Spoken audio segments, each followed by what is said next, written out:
Hello दोस्तों, आज हम आपके लिए एनसीईआरटी क्लास 9 चैप्टर 1 लेके आई हूँ। यूपीएससी के लिए हमें एनसीईआरटी 9 से ही पढ़नी होती है। उत्पादन पालमपुर गांव की कहानी, उत्पादन का संगठन या उत्पादक के कारक। हमने इन्हें 4 भागों में बांटा है। भूमि, श्रम, भौतिक पूंजी एवं मानव पूंजी। भौतिक पूंजी को हम 2 भागों में बांटेंगे, स्थायी पूंजी एवं कार्यशील पूंजी। उत्पादन किसी भी चीज़ को बनाना।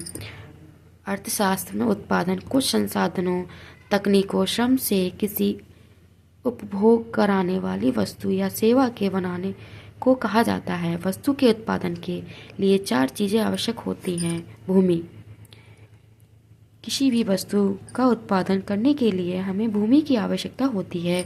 भूमि के अंदर अन्य प्राकृतिक संसाधन जैसे जल, वन, खनिज आदि भी आते हैं। श्रम, वस्तु के उत्पादन के लिए दूसरे महत्वपूर्ण कारक हैं। श्रम अर्थात शारीरिक बल का योग कारक करके काम करेंगे। भौतिक पूंजी, उत्पादन के लिए प्रत्येक स्तर पर उपयोग होने वाली वस्तु को भौतिक पूंजी कहा जाता है। ये 2 प्रकार की होती हैं, स्थायी पूंजी एवं कार्यशील पूंजी। स्थायी पूंजी वह वस्तु जो उत्पादन में कई वर्ष तक प्रयोग में लाई जाती हैं, उसे स्थायी पूंजी कहा जाता है। और कार्यशील पूंजी वह वस्तु जो उत्पादन प्रक्रिया को समाप्त हो जाती हैं। उत्पादन को बनाए रखने के लिए कार्यशील पूंजी का इस्तेमाल लगातार करना पड़ता है, जैसे पैसे, खर्चा, माल। और इसके लिए स्थायी पूंजी के लिए औजार जैसे मशीन, भवन। मानव पूंजी, उत्पादन के लिए सबसे महत्वपूर्ण कारक मानव पूंजी है। मानव अपनी कुशलता, अपने ज्ञान और शिक्षा के बल पर कच्चे मालों को तैयार माल में बदल देते हैं। कच्चे माल को उपयोग लायक बनाते हैं। पालमपुर गांव की कहानी का उद्देश्य उत्पादन से संबंधित कुछ मूल विचारों से परिचित करना है। दोस्तों, आपको एनसीईआरटी इकोनॉमिक क्लास 9 की बुक आपको पहले 3-4 बार रिवीजन करनी है, फिर उसके बाद ये नोट्स बनाने हैं। पालमपुर एक काल्पनिक गांव है। ये विभिन्न जाति के लगभग 450 परिवार हैं। गांव के अधिकांश भूमि के स्वामी उच्च जाति के 80 परिवार हैं। एससी के लोगों की संख्या गांव की कुल जनसंख्या की 1/3 है। जीविका कार्य, कृषि कार्य। पालमपुर में खेती उत्पादन की प्रमुख क्रिया है। 75% लोग जीविका के लिए खेती पर निर्भर हैं। और गैर कृषि क्रियाएं लघु उद्योग, विनिर्माण, परिवहन, दुकानदारी एवं डेयरी। पालमपुर में मूलभूत सुविधाओं की स्थिति। रोड, पालमपुर की रोड उस और पड़ोस के गांव और कस्बे से भली भांति जोड़ते हैं। यातायात के साधन, बैल, गाड़ियां, भैंस, बग्गी, जीप, ट्रैक्टर, मोटरसाइकिल। और बिजली, अधिकांश गांव में बिजली आती है। खेती में सभी नलकूप से बिजली से ही चलाते हैं। शिक्षा, 2 प्राथमिक विद्यालय प्लस 1 हाई स्कूल। स्वास्थ्य सुविधाएं, 1 राजकीय प्राथमिक स्वास्थ्य केंद्र, 1 निजी औषधालय। भूमि मापने की मानक इकाई हेक्टर है। 1 हेक्टर में 1000 मिलियन हेक्टर है। भारत के अलग अलग क्षेत्रों में भूमि नापने के लिए अलग अलग इकाइयों का प्रयोग किया जाता है।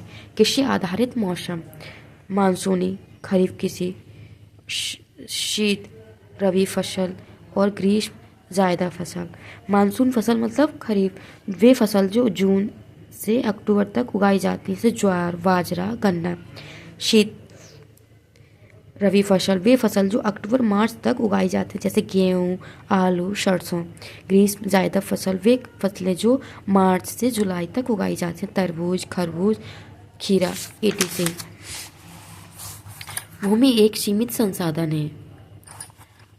क्या कोई ऐसा तरीका है जिससे कोई एक ही भूमि पर ज़्यादा उत्पादन कर पाया हाँ, हम एक भूमि पर ज़्यादा उत्पादन कर सकते हैं। बहुविधि फसल प्रणाली एक वर्ष में किसी भूमि पर एक से ज़्यादा फसल पैदा करने को बहुविधि फसल प्रणाली कहते हैं। ये भूमि के किसी एक टुकड़े पर उपज बढ़ाने का सबसे सामान्य तरीका है। आधुनिक उपकरण का उपयोग करके भी हम भूमि के एक हिस्से पर उत्पादन बढ़ा सकते हैं। उच्च उपज के किस्म के बीज उपयोग करके, सिंचाई के नई व्यवस्थाओं का उपयोग करके। भूमि एक प्राकृतिक संसाधन है और इसी वजह से हम इसके उपयोग में बहुत ही ज़्यादा सावधानी बरतनी चाहिए। साइंटिफिक रिपोर्ट कि आधुनिक कृषि विद्यालय के कारण प्राकृतिक संसाधनों का उपयोग जरूरतों से ज़्यादा बढ़ा है। हरित क्रांति को भी भूमि निम्नीकरण का एक कारण माना जाता है, क्योंकि हरित क्रांति में हमने बहुत ज़्यादा मात्रा में रासायनिक उर्वरकों का प्रयोग किया। 1960 के दशक में भारत में गेहूं चावल के उत्पादन में वृद्धि हरित क्रांति को कहा जाता है। भारत में हरित क्रांति के जनक MS स्वामीनाथन हैं। हरित क्रांति की विशेषताएं: उच्च उपज किस्म के बीज उपयोग, कृषि मशीनरी का उपयोग, आधुनिक कृषि पद्धति का उपयोग, कीटनाशकों और उर्वरकों का उपयोग करते हैं। हरित क्रांति के सकारात्मक प्रभाव: कृषि उत्पादन में वृद्धि, रोजगार के अवसरों में वृद्धि और कृषि और उद्योगों के बीच संबंध मजबूत हुए। किसानों को बाजार उन्मुख बनाना। हरित क्रांति का नकारात्मक प्रभाव: मिट्टी की उर्वरता को घटाना, भू स्तर का घटना, क्षेत्रीय विषमताओं में वृद्धि। हरित क्रांति का प्रभाव सिर्फ पंजाब व हरियाणा में देखने को मिला। यूपी के कुछ एरिया में खेतों के लिए आवश्यक पूंजी छोटे किसान बड़े किसान से उधार लेते थे। बीच में किसान खेती के लिए पूंजी की व्यवस्था अपने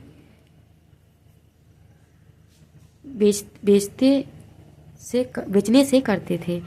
पारंपरिक खेती घर के सदस्यों की मदद से की जाती है। सामान्य बीजों का उपयोग, खाद का प्रयोग। आधुनिक खेती मजदूर की मदद से उच्च उपज किस्मों के बीज से रासायनिक उर्वरकों का प्रयोग। वह कृषि जो केवल अपने परिवार के सदस्यों के लिए की जाती है वह गहन कृषि कहलाती है। दोस्तों, आप सभी को ये चैप्टर कैसा लगा या मत, और इसकी